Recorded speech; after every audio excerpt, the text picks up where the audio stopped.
So now you get to hear the long-awaited data presentation. I know how people love data, right? Numbers. Numbers. So the first thing I wanted to say is a big thank you to the department for providing the data. And believe me, we were pretty rough taskmasters. Well, what about this and what about that? And they kept coming back with the data that we were requesting and helping us understand it. And I want to really show our gratitude for that. We appreciate that support.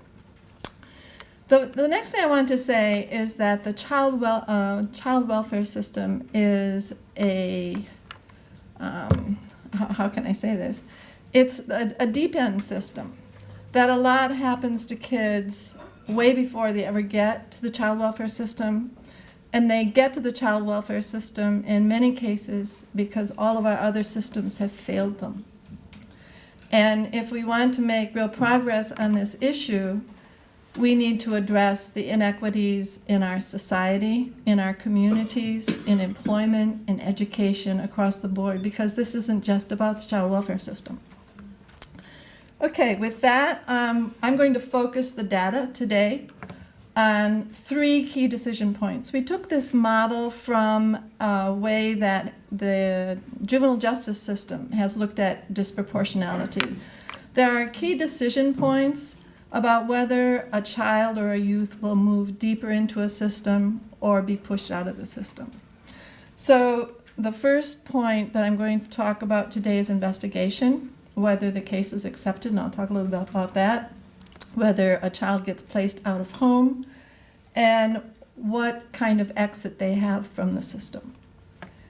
So when we look at the child population as a whole, around, I don't know what percentage show up in the complaints, but the way into the system is that there's a complaint or a report. It could come from law enforcement. There's all kinds of reporters, teachers, relatives, friends, neighbors, anybody can call in and report that they think a child is being abused or neglected. Around half, it may be a little bit more than that nowadays, are accepted for investigation. Often the complaints don't really reflect what kind of action has been taken that fit the child abuse neglect law. Or it may be a case that really belongs with law enforcement, or it may be a case that's already under investigation. So let's say about half of the complaints are accepted for investigation. That represents the children in those families that are investigated as of 2012, which was the 2012, yeah, was around 9% of all the children 0 to 12. In some counties, it's 25%. I mean, there's huge variability, as the judge pointed out. So, children of color at the very outset are more likely to be involved in the system, to be selected. Their case is more likely to be selected to be further investigated. It's about a 60% higher rate than it is for white children. And in all this analysis, which I have to say was done by Paul Elam, the white rate is the standard. So the other rates are looked at in terms of the white rate. So you can see that particularly for African American youth, which is our largest group, our largest minority group, they have a significantly higher rate of families being investigated. And that's traumatic in itself. Somebody comes in your home, they want to talk to all the children, they want to talk to mom, they want to talk to dad if he's there. So there's a lot of invasion into the family system.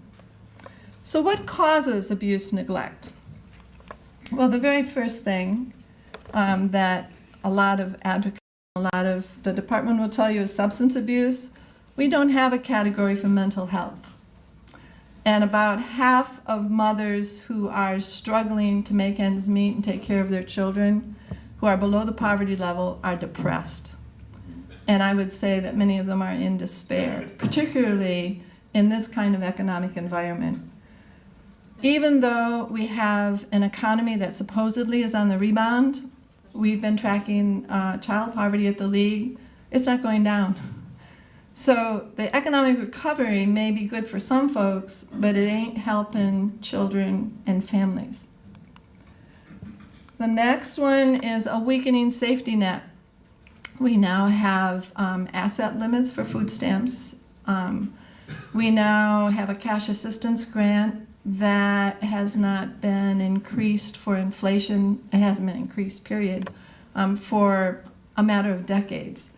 So if you are a mother, you're working in a fast food job, your kid gets sick, you don't have sick leave, you don't have vacation time, you have to make a choice about whether you're going to stay home with your child if there's nobody else around, or show up at work. If you don't show up at work, you lose your job. Okay, so where do you go? You don't qualify for unemployment. You turn to the cash assistance program, FIP. And in FIP, the maximum grant for a family of 3 is $492 a month. A month. That doesn't even cover fair market rent for a 2-bedroom accommodation. So many of our families are in pretty desperate conditions. Domestic violence is another situation that gets driven by the economy. People get in relationships that are difficult to extricate themselves from. And if a mother does not protect her child, if she leaves that person in the house who's abusing her or the children, she can have her children taken away. And this is the trouble with these data. It's sometimes hard to determine what's driving increases and decreases. We've had a vast expansion of mandated reporters, which may be driving some of the increase. And we've also seen a substantial decrease in the funding for prevention of abuse and neglect. The Children's Trust Fund has vastly reduced resources. So, okay, a family comes in to the system, they are investigated. There are 2 major outcomes. Either the abuse and neglect is confirmed, or it's not confirmed. Pretty straightforward, huh? Okay, so if it's confirmed, it's in 3 categories, and around 20 to 25% of all families that are investigated end up being confirmed for abuse and neglect. It's a very different, we have a category system in Michigan. I don't think anybody else has this. The most severe, and I've done this very carefully, color-coded it for you, Category 1 is the highest risk. Category 2 is slightly below that. We're going to DHS services we're going to provide. Category 3, we're going to open and close the case, basically, and refer you to community services. So it's very different, and I'm always now, when I'm talking with communities, I'm always saying, well, you have a very small proportion of Category 1. You have a lot of people a lot of families in Category 3, which means, gosh, why didn't they know about these community services before abuse and neglect occurred? Because I think what we have to keep in mind is that it doesn't matter to a child in many ways if it's Category 1, 2, or 3, abuse and neglect occurred and damage was done to kids. And the other point I want to make about confirmed abuse and neglect is that 84% of it is neglect, which is highly correlated to poverty. And in this state, we have some of the largest percentages of kids in the nation living in poverty. It's disproportionately high for African American kids. And in Michigan, we have the highest rate in the country of African American kids living in communities of concentrated poverty. So that all plays out in why we see more, you would anticipate then that you would see more confirmed victimization among African American kids. You don't. This is the indicator where there's no difference between whites and minorities. But Category 1 is automatic out-of-home placement into foster care. And what happens is that children of color in Michigan are more likely to be removed from their homes. You see American Indians at the top with 1.5, Hispanic Latino 1.4, Black or African American. Every single racial ethnic group is more likely to be placed out of home than a white child.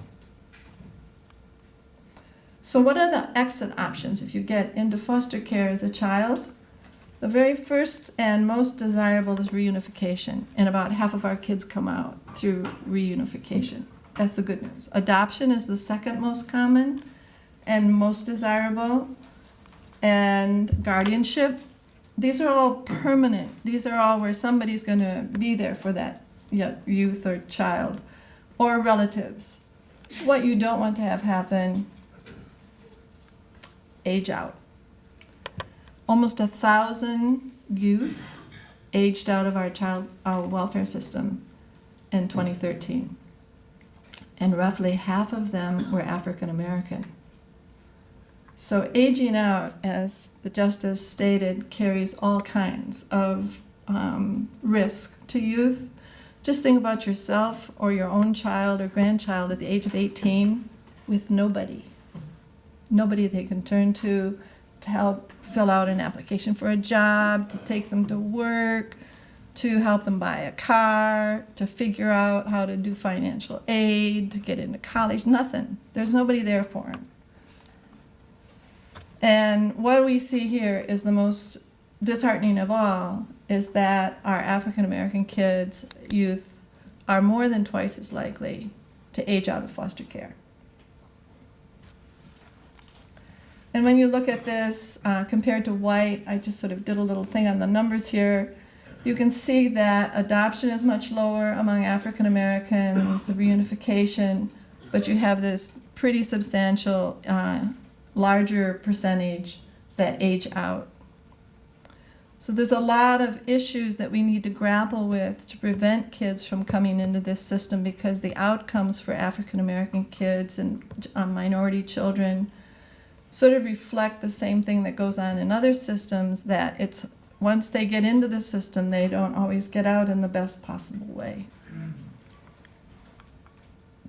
All right, Saginaw County will now share, or is this Lynn's? Am I taking your job here? Go ahead. You're doing Saginaw County will now do their, present their data and information. Thank you very much.